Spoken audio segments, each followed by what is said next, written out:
YCP 5 ఏళ్ల పాలనలో ఒక్క జీవీఎంసీలోనే 2,000 కోట్ల మేర టీడీఆర్ కుంభకోణం జరిగిందని జనసేన కార్పొరేటర్ పీతల మూర్తి యాదవ్ తెలిపారు. పనికిరాని స్థలాలకు కూడా టీడీఆర్లు ఇచ్చి ప్రజాధనాన్ని వైసీపీ నేతలకు దోచిపెట్టారని ఆరోపించారు. జీవీఎంసీలో టీడీపీ ఫ్లోర్ లీడర్ కార్యాలయంలో జనసేన, టీడీపీ కార్పొరేటర్లు మీడియా సమావేశం నిర్వహించారు.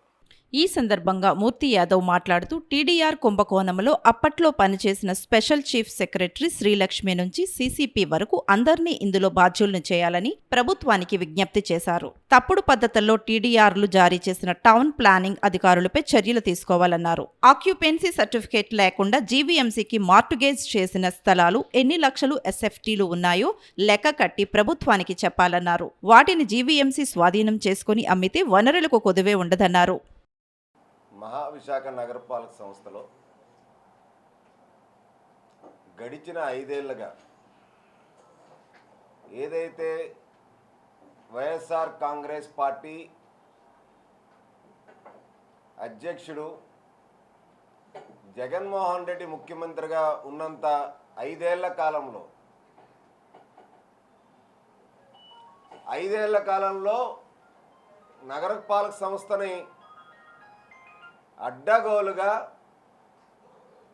లూటీ చేశారని చెప్పి మొట్టమొదటి నుంచి కూడా ప్రతిపక్షంలో ఉన్నప్పుడు కూటమి ప్రభుత్వం ఏర్పడిన తర్వాత కూడా అనేకమైనటువంటి ఆధారాలతో జనసేన పార్టీ కార్పొరేటర్లు, తెలుగుదేశం పార్టీ కార్పొరేటర్లు, బీజేపీ కార్పొరేటర్లు అందరం కూడా టీడీఆర్లు, ట్రాన్స్ఫరబుల్ డెవలప్మెంట్ రైట్స్,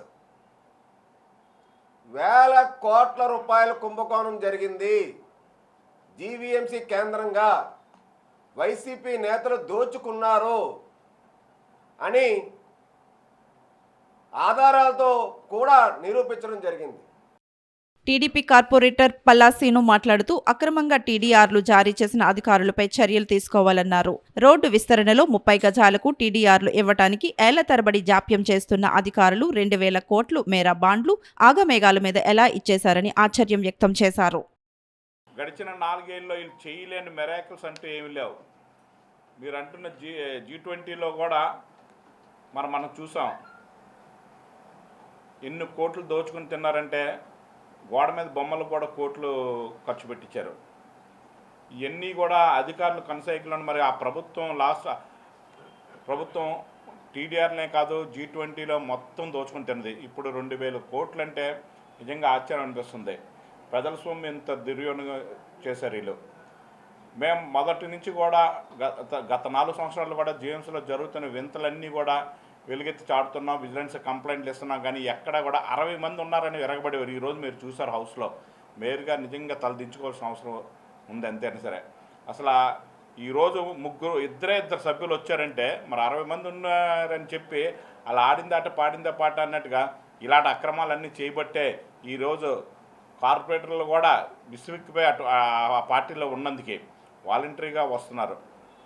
మరి ఇంత దౌర్జన్యాలకి, ఇంత అరాచకమైన పనులకి చేయబట్టి ఆ అధినాయకుడు కూడా జైల్లో పుట్టిన పార్టీ అది. అక్కడి నుంచే దొంగతనాలు మొదలైంది. అందుకే వీళ్ళకి కూడా అదే అలవాటు అయిపోయింది.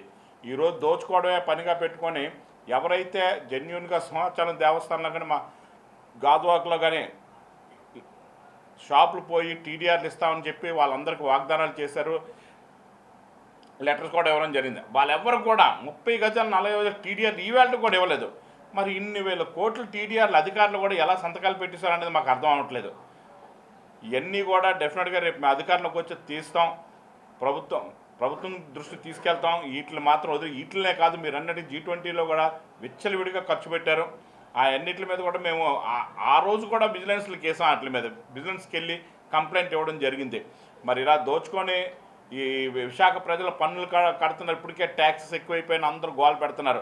ఎందుకంటే మొన్న చెత్త మీద పన్ను తీర్చాం, అలాగే అడ్వర్టైజ్మెంట్ ట్యాక్స్ కానీ ఇవన్నీ కూడా హౌస్ ట్యాక్స్ కానీ చాలా ఎక్కువ ఉందని చెప్పి హౌస్లో కూడా ఈరోజు సభ్యులు చాలామంది మాట్లాడారు. మేము కూడా దాని మీద డెఫినెట్గా ఎలక్షన్ ముందు వాగ్దానాలు ఇచ్చాం. దాన్ని తగ్గించుకోవాల్సిన బాధ్యత ఉంది. అలాగే ఏవైతే ఇది ఆ టీడీఆర్ల మీద దోచుకున్నారో అవన్నీ కూడా డెఫినెట్గా మరి ప్రభుత్వానికి తెలియజేసి 2,000 కోట్లు మరి బిల్డింగ్ ప్లాన్ అప్రూవల్స్కి డబ్బులు కట్టగంట వీటినే చూపించుకొని ఎవరో కొందరు లబ్ధి పొందారు, వాళ్ళందరినీ కూడా ముక్కుపిండి వసూలు చేయవలసిన బాధ్యత ప్రభుత్వం మీద ఉందని చెప్పి మేము తెలియజేసుకుంటున్నాం సోదరులారా.